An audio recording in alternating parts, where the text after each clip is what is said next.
அனைவருக்கும் வணக்கம்.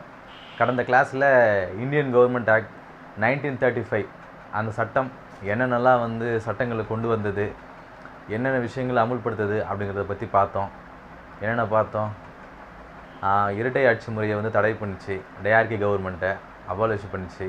அப்புறம் ப்ராவின்ஷியல் ஆட்டோனமஸ் மாகாண சுயாட்சியை கொண்டு வந்தது. அதே போல் ஃபெடரல் கோர்ட்டு உண்டாகிச்சு. பர்மாவை இந்தியாவிலிருந்து தனியாக பிரித்தாங்க. மைனாரிட்டிக்கு அதிகமான முக்கியத்துவத்தை கொடுத்தாங்க. இப்படி நிறைய விஷயங்களை அந்த 1935 இந்தியன் கவர்மெண்ட் ஆக்டில் பார்த்தோம். குறிப்பாக ரிசர்வ் பேங்க் ஆஃப் இந்தியா முதல்ல அந்த சட்டத்தின் மூலமாக தான் இந்தியாவில் ஏற்படுத்தினாங்க. ஸோ அந்த விஷயங்கள் எல்லாத்தையுமே கடந்த கிளாஸில் நம்ம பார்த்தோம். இந்த கிளாஸில் அதன் பிறகு அடுத்து ஒரு சட்டம், முக்கியமான சட்டம். நாம் இன்றைக்கெல்லாம் அந்த சட்டத்தின் மூலமாக தான் இன்றைக்கி நம்ம சந்தோஷமாக வாழ்ந்துட்டுருக்கோம். அதுக்கு காரணம் இந்தியன் இண்டிபெண்டன்ஸ் ஆக்ட் 1947, அதாவது சுதந்திர சட்டம். நமக்கு எப்படி ஆங்கிலேய அரசு சுதந்திரம் கொடுத்தது, அந்த சட்டத்தை பற்றி தான் நம்ம இப்போ பார்க்க போகிறோம். ஸோ இந்த சட்டம் இந்தியன் இண்டிபெண்டன்ஸ் ஆக்ட் 1947 இது எப்போ தரப்போகிறதா அனௌன்ஸ் பண்ணாங்க அப்படின்னா, அந்த சமயத்தில் இங்கிலாந்துடைய பிரைம் மினிஸ்டராக இருந்த கிளமெண்ட் அட்லி தான் என்ன சொல்கிறாரு, 1947 பிப்ரவரி 20 ஒரு விஷயத்தை சொல்கிறாரு. அதாவது அடுத்த வருஷம் 1948 ஜூன் 30 அதுக்குள்ளே உங்களுக்கு நாங்கள் சுதந்திரம் கொடுத்துருவோம். ஆக்சுவலாக நமக்கு சுதந்திரம் கிடைக்க வேண்டிய நாள் இதுவாக தான் இருந்திருக்கும். ஜூன் 30 1948 இந்த டேட்டில் தான் நாங்கள் சுதந்திரம் கொடுக்க போகிறோம், அதுக்குள்ளே நாங்கள் கொடுத்துருவோம் அப்படின்ற மாதிரி சொல்லியிருப்பார். பட் ஆனால் அந்த நேரத்தில் என்ன பண்ணுவாங்கன்னா, முஸ்லீம் லீக், ஜின்னா தலைமையிலான முஸ்லீம் லீக் என்ன சொல்லுவாங்கன்னா, எங்களுக்கு முஸ்லீமுக்கு தனியாக ஒரு நாடு வேணும் அப்படின்ற மாதிரி சொல்லுவாங்க. நாங்கள் இந்துக்களோட சேர்ந்து இருக்க முடியாது, இந்தியா அப்படிங்கிறது எங்களுக்கான நாடு இல்லை, ஸோ எங்களுக்கான தனி நாடு வேணும் அப்படிங்கிற கோரிக்கையை வச்சுருப்பாங்க. அதன் காரணமாக அந்த பிரச்சனை போயிட்டே இருக்கும். அப்போது இவர் அனௌன்ஸ் பண்ணாருங்களே, பிப்ரவரி 20 1947 அனௌன்ஸ் பண்ணியிருப்பார், அடுத்த வருஷத்துக்குள்ளே அவங்களுக்கு கொடுத்துருவோன்னு.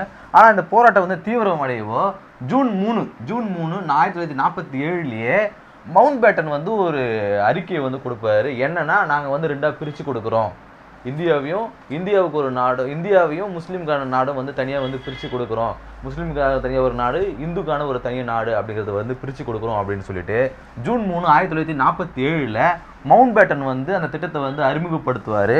அதுக்கு பேர் தான் மவுண்ட் பேட்டன் திட்டம் அப்படின்னு சொல்லுவாங்க தமிழில். மவுண்ட் பேட்டன் பிளான் அப்படின்னு சொல்லுவார். அதாவது இந்தியாவை ரெண்டாக பிரிக்கிறோம், ஒன்று முஸ்லீமுக்கான ஒரு நாடு, இன்னொன்று இந்தியர்களுக்கான நாடு அப்படிங்கிறத பிரிப்பார்.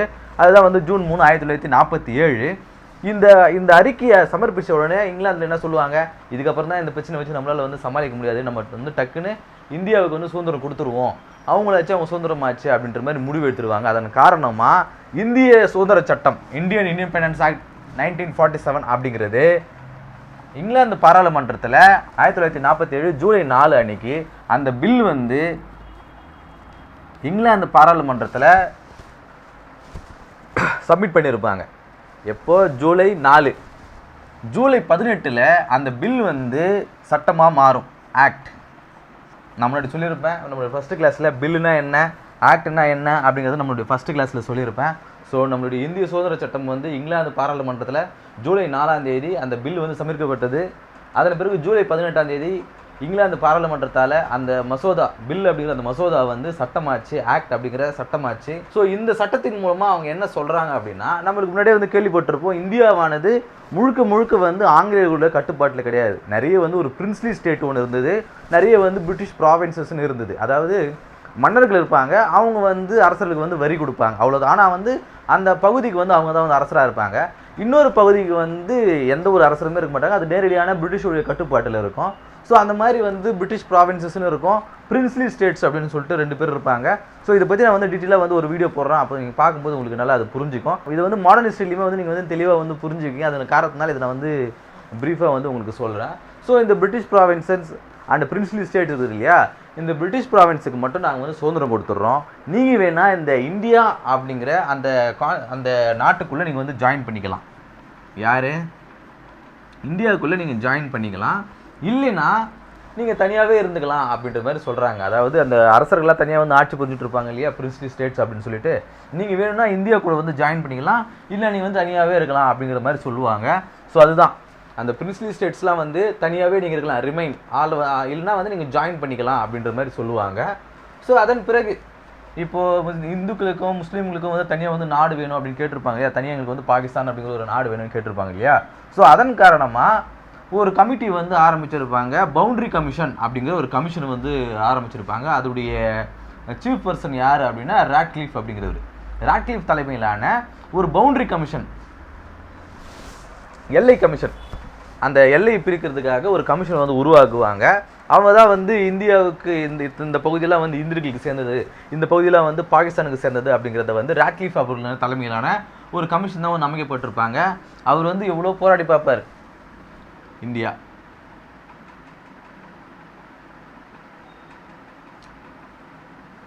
இது வந்து பாகிஸ்தான் இந்த இடத்துல இருக்கும். இது எப்படி பிரிக்கிறது அப்படிங்கிறது நிறைய அவருக்கு போராட்டம் இருந்துகிட்டே இருக்கும். அப்போ நேராக என்ன பண்ணுவார், ஒரு ஸ்கேல் ஒன்று எடுப்பார், ஒரு நேராக ஒரு கோடு ஒன்று போடுவார், இது பாகிஸ்தான் இது இந்தியான்ட்டு போயிட்டே இருப்பார். ஸோ அந்த ஒரு மிகப்பெரிய அரும்பெரும் சாதனையை செஞ்சவர் ராட்க்ளிஃப் அப்படிங்கிறவர். ஸோ பவுண்ட்ரி கமிஷன் மூலயமா ராட்க்ளிஃப் அப்படிங்கிறவர் பாகிஸ்தானையும் இந்தியாவை வந்து பிரிப்பார். ஸோ அதன் பிறகு 1947 ஆகஸ்ட் 15 இந்தியாவுக்கு வந்து சுதந்திரம் கிடைக்கும். லார்ட் மவுண்ட் பேட்டன் பிரபு தான் வந்து இந்தியாவுடைய முதல் கவர்னர் ஜெனரலாக இருப்பார். மவுண்ட் பேட்டன் நம்மளுடைய முன்னாடி கிளாஸில் சொல்லியிருப்பேன், சுதந்திர இந்தியாவின் முதல் கவர்னர் ஜெனரல் வந்து மவுண்ட் பேட்டன் அப்படின்னு சொல்லிட்டு. ஸோ அது அந்த 1946 ஒரு இன்டர்ன் கவர்மெண்ட் நடத்தியிருப்பாங்க, ஒரு இடைக்கால அரசாங்கம். இன்னும் வந்து மக்கள்கிட்ட ஓட்டெடுப்பு நடத்தி ஒரு முழுமையான அரசாங்கம் வந்து ஏற்படுத்தாத காரணத்தினால ஒரு இடைக்கால அரசாங்கம், இன்டர்ம் கவர்மெண்ட் அப்படின்னு சொல்லிட்டு ஒரு கவர்மெண்ட், இடைக்கால அரசாங்கம் அப்படிங்கிறத 1946 வந்து அமைச்சிருப்பாங்க. ஸோ அடுத்த எலெக்ஷன் 1950 வந்து எலெக்ஷன் நடக்கும். ஸோ அது வரைக்கும் இவங்க தான் வந்து அந்த ஆட்சியை பொறுப்பில் இருப்பாங்க. சட்டத்துங்க நிறைய வரைவு குழுவுகளை ஆரம்பிச்சிருப்பாங்க, நிறைய குழுக்களை ஆரம்பித்து இந்த முன்னேற்பாடுகளாக நம்ம வந்து எடுக்கணும் அப்படிங்கிறத வந்து இந்த இடைக்கால அரசாங்கம் தான் வந்து முடிவெடுக்கும். இந்த இடைக்கால அரசாங்கத்துடைய பிரைம் மினிஸ்டராக வந்து